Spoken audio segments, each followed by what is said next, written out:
بسم اللہ الرحمن الرحیم۔ دوستو، یہ ایک سچا واقعہ ہے۔ بنی اسرائیل میں اللہ پاک کا ایک بہت ہی نیک شخص رہتا تھا جو بہت زیادہ پرہیزگار تھا، عابد تھا۔ اس کو دنیا اور دنیا داری سے کوئی غرض نہیں تھی۔ وہ دور جنگلات میں چلا جاتا اور اللہ پاک کی عبادت میں مصروف رہتا۔ لوگ اسے بہت عزت کی نگاہ سے دیکھتے تھے۔ اس کی نیکی اور پارسائی کا چرچا دور دراز کے علاقوں تک تھا۔ دوسری طرف دوستوں، اسی علاقے میں ایک شخص ایسا بھی تھا جو بہت ہی زیادہ گناہ گار تھا۔ لوگ اسے بالکل اچھا نہیں سمجھتے تھے کیونکہ اس نے کبھی کوئی نیکی کا کام کیا ہی نہیں تھا۔ وہ لوگوں کو تنگ کرتا اور برے کاموں میں مصروف رہتا تھا۔ ایک دن ایسا ہوا کہ بہت ہی زیادہ گرمی کے دن تھے۔ ہر طرف تیز دھوپ پھیلی ہوئی تھی۔ وہ گناہ گار آدمی ایک جگہ سے گزرا۔ اس نے دیکھا کہ جو اللہ پاک کا نیک شخص ہے اس کے سر پہ بادلوں کا سایہ ہے اور باقی ہر طرف دھوپ اور گرمی کی بھرمار ہے، اور اللہ پاک کے حکم سے بادلوں کا ایک ٹکڑا اس نیک آدمی کے سر پہ سایہ کیے ہوئے ہے تاکہ وہ دھوپ اور گرمی سے بچ سکے۔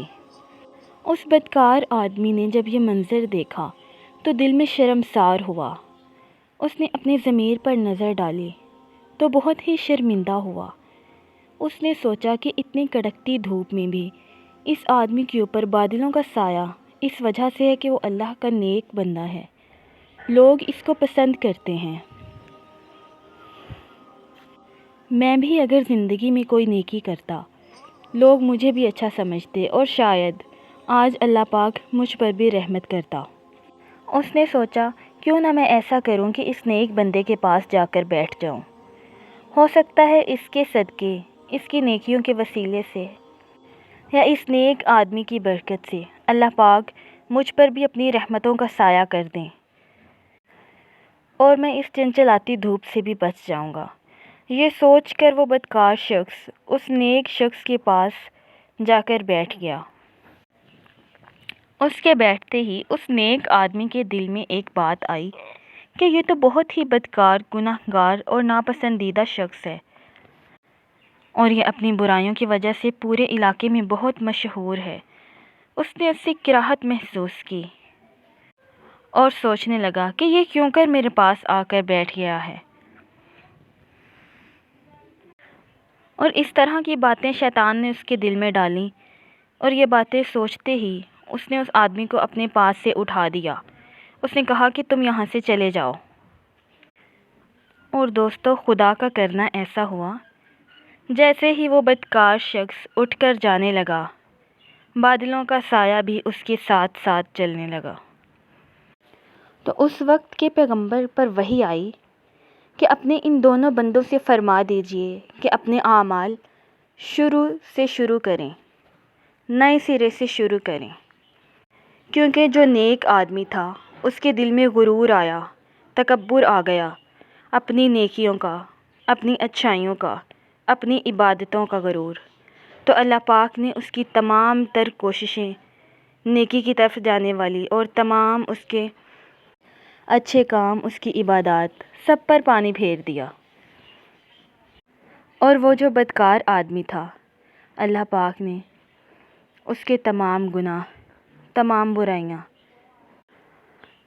اور تمام بدکاریاں ان سب کو ختم کر دیا۔ اللہ پاک نے فرمایا کہ اب سے وہ اپنے اعمال شروع کریں، کیونکہ تکبر اور غرور کرنے کی وجہ سے اللہ نے اس نیک آدمی کے تمام اعمال اس سے چھین لیے ہیں۔ اور وہ آدمی جو بدکار تھا، جو برائیاں کرتا تھا، جو لوگوں کو تنگ کرتا تھا، اس نے اپنے دل میں صرف شرمندگی محسوس کی۔ اس کی شرمساری محسوس کرنے کی وجہ سے اللہ پاک نے اس کے اعمال نیکیوں میں بدل لیے، اس کی تمام خطائیں معاف کر دیں، اس کے تمام گناہ مٹا دیے۔ اس لیے ہمیں چاہیے کہ ہم اپنی کسی بھی اچھی بات پر، کسی بھی چھوٹی سے چھوٹی یا بڑی سے بڑی نیکی پر بھی تکبر محسوس نہ کریں، فخر محسوس نہ کریں، اور اگر ہم سے کوئی گناہ، کوئی کوتاہی، کوئی برائی ہو جائے تو شرمندگی محسوس کرنے کے ساتھ ساتھ اللہ پاک سے سچی توبہ کریں اور اس سے باز آ جائیں۔ میری دعا ہے کہ اللہ پاک ہمیں برے کاموں سے بچنے کی توفیق عطا فرمائے، توبہ کرنے کی، رب تعالیٰ سے معافی مانگنے کی توفیق عطا فرمائے۔ آمین ثم آمین۔